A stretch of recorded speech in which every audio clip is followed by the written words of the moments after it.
दिनै नैबे उदालगुरियावहाय UPPL district कमिटिनि जिथुनाखि जयनिं सेरेमनि बेवहाय एनडिपि प्रग्रेसनिफ्राय दोलैनो जयनिं जाफैदों बे बेलायाव नोंथाङा मा बुङो? एनडिएफ हिसाबै जों 34 इयार्स स्ट्रागल खालामखांबाय आरो 34 इयार्स नांनायनि उनाव बर'नि जि इस्युखौ लानानै जों सोमावसारदोंमोन बे समाप्त जाबाय। बर'नि जि गांनाय उखैनाय 90%आ जों सफल जाबाय होनना बुंदों। थांनाय 27 जानुवारिखालि जि सुक्ति खालामबाय सुक्तिनि गेजेरजों जिखिनि मोन्थाय मोनदों बे मोन्थायानो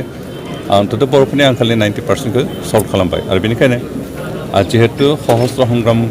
जोब्बाय आरो सशस्त्र संग्राम जोबनायखाय थांनाय सरकारजों एग्रिमेन्ट खालामनायावबो मोनसे सर्त दंमोन जे उइदिन 1 मान्थ सहि खालामनायनि मास मोनसेनि गेजेरावनो आफादखौ मानांगौ जिहेतु सशस्त्र संग्राम खालामनाय संगठन थानो हाया बेनिखायनो बे संगठनखौ फोजोबनानै गुबुन मा धरननि एनजिअ दायो ना मा दायो बेबायदि मोनसे मा खालामनानै थानो हागोन खिन्थु माखौ संगठन एनडिपिखौ नोंथांमोना डिजल्भ खालामनांगौ बे बाथ्राखौ जिहेतु जों दासिमहालागै डिजल्भ खालामनांगौ अफिसियेलि साननै सानथामसो खालामगोन दा संगठन डिजल्भ खालामोब्ला जोंहा नांनो गोनां जेबो गैखाला जिहेतु दा जों जिखिनि सुक्तिनि गेजेरजों जिखिनि जों मोन्थाय मोन्दों सरकारनिफ्राय आदाय खालामनो हादों बेखिनिखौ इमप्लिमेन्ट खालामनायनि बाथ्रा दं आरो बेखौ इमप्लिमेन्ट खालामनायाव जों पलिटिक्स इनभल्भ जानांगोन जिहेतु जों साधारन नागरिक हिसाबै साधारन मानसि हिसाबै समाजनि जौगानायनि खामानि मावनांगोन आरो बेखौ मावनोब्ला जों पलिटिकेलि इनभल्भ जानांगोन आरो बेबायदि साननाय बेबायदि नोजोरजोंनो दिनै जों इउपिपिएल राष्ट्रीय हान्जायाव जगदान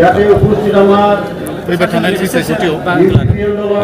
सारजों लोगोसे सोर एनडिपिनिफ्राय जइन जागोन पार्टि दिनै एनडिपि प्रग्रेसनिफ्राय आं थाबाय गाहाय नेहाथारि थाबाय जा फाइनान्स सेक्रेटारि बेनिफ्राय स्पर्ट्स सेक्रेटारि बेबायदिनो जों मेइन माबानि जायफ्रा केन्डिडेट जागोन बिसोरजों सासे सानै प्लास बिदि जगदान जादों आरो बाखिखिनिया बै आफादखौ डिजल्भ खालामखांनो होनो जगदान खालामदों बेखौ दासिमहालागै जिहेतु केन्डिडेटखौ डिक्लेयार खालामथाराखै पार्टिनिफ्राय दा सोरखौ होगोन पार्टिया डिक्लेयार खालामगोन बेनिखायनो दा आगोथियाखै जों जेबो बुंथ'नो इउपिपिएलआव जिहेतु दिनै नेसनेलनिफ्राय लिबारेलाव फैनाय लोगो लोगो फैबाय थानाय इलेक्सनाव इउपिपिएलआ हारसिङै गेलेगोन हारसिङैनो गेलेगोन बेलेगजों रावजोंबो